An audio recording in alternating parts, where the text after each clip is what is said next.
unclean animals.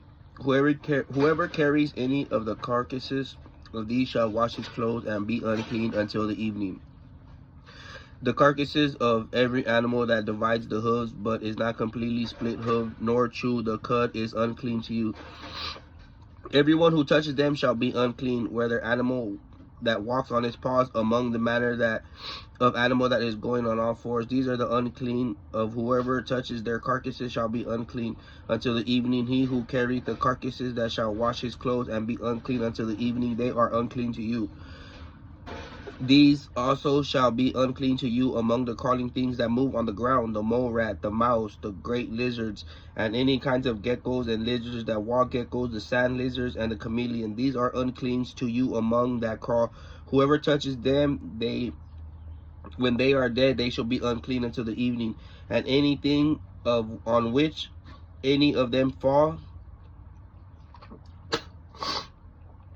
until any of them which and anything on which any of them fall when they are dead, they shall be unclean, whether it be article of wood or clothing or a skin or a sack or article that is used for any purpose. It must be put in water, and it shall be unclean until the evening. Then it shall be clean. Every clay vessel into which of these fall, everything it shall be unclean, and you shall break it. Any food in it may be eaten, or whatever it poured shall be unclean, and any drink that may be drunken in every such vessel shall be unclean. Everything on which any part of their carcasses falls shall be unclean. Whether it is an oven, a stove, it shall be broken into pieces. They are unclean, shall be unclean to you. Nevertheless, a fountain or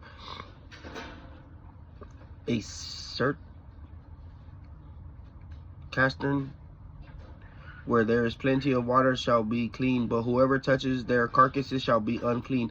If any part of these carcasses fall on any grain seed that is to be sown, it shall be clean.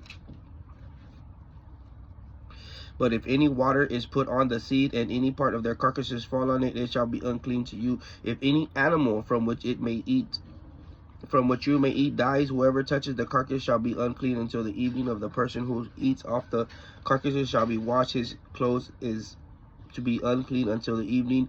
The person who carries the carcasses shall wash his clothes and be unclean until the evening.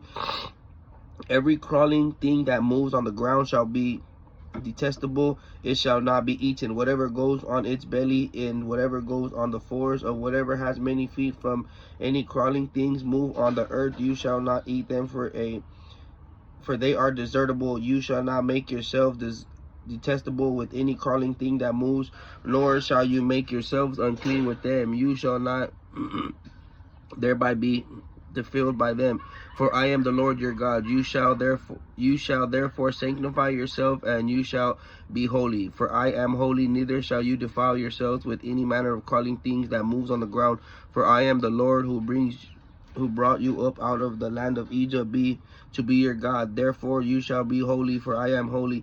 This is the law of the animals, of the fowls, and every living creature that moves in the every living creature that moves in the waters, and every creature that lives on the ground, to differentiate between unclean and clean, and between the animals that may be eaten and the animals that may not be eaten.